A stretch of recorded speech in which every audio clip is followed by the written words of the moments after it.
আমি জানি আমার আল্লাহ কোরআনে বলেছেন এই সমাজে বসবাসকারী অন্যান্য ধর্মাবলম্বীরা তাদের ধর্ম পালনে পুরাপুরি স্বাধীন। আমি কেন তার মন্দির বানতে যাব? আপনাদের জানা মতো কতজন আলিম বাংলাদেশের কতজন হিন্দুর মন্দির ভেঙ্গেছে কোনোদিন?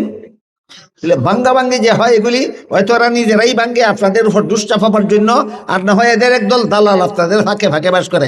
দালালেরা মন্দির ভাঙ্গে আলেমদের বিরুদ্ধে কলঙ্ক লেপন করার জন্য।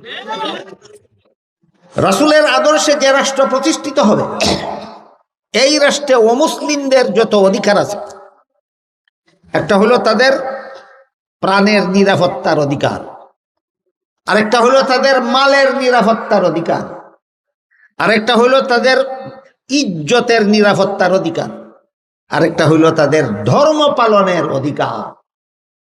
ইসলামী রাষ্ট্রে ও মুসলমানদের ধর্ম পালনে সম্পূর্ণ স্বাধীন, এই ঘোষণা দিয়েছেন আল্লাহ পবিত্র কোরআনের সূরাতুল বাকারা 256 নম্বর আয়াতে। অমুসলিমদের ধর্ম পালনের পূর্ণ অধিকার ঘোষণা দিয়েছেন আল্লাহ। আয়াতটা হলো লা ইকরাহা ফিদ্দিন, ধর্মের বেলায় বল প্রয়োগ চলবে না, সমস্ত ধর্মাবলম্বীরাই আপন আপন ধর্ম পালনে স্বাধীন।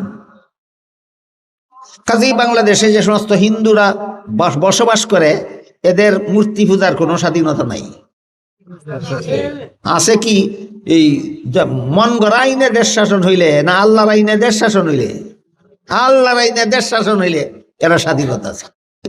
আর বাংলাদেশটা যদি মন গড়া আইনে শাসন হয়, তাহলে হিন্দুদের দালালরা হিন্দুদের মন্দির রাতের অন্ধকারে হামলা করে ভেঙে দেবে, পরের দিন আলিম গোষ্ঠীর বিরুদ্ধে আদালতে মামলা করে দেবে।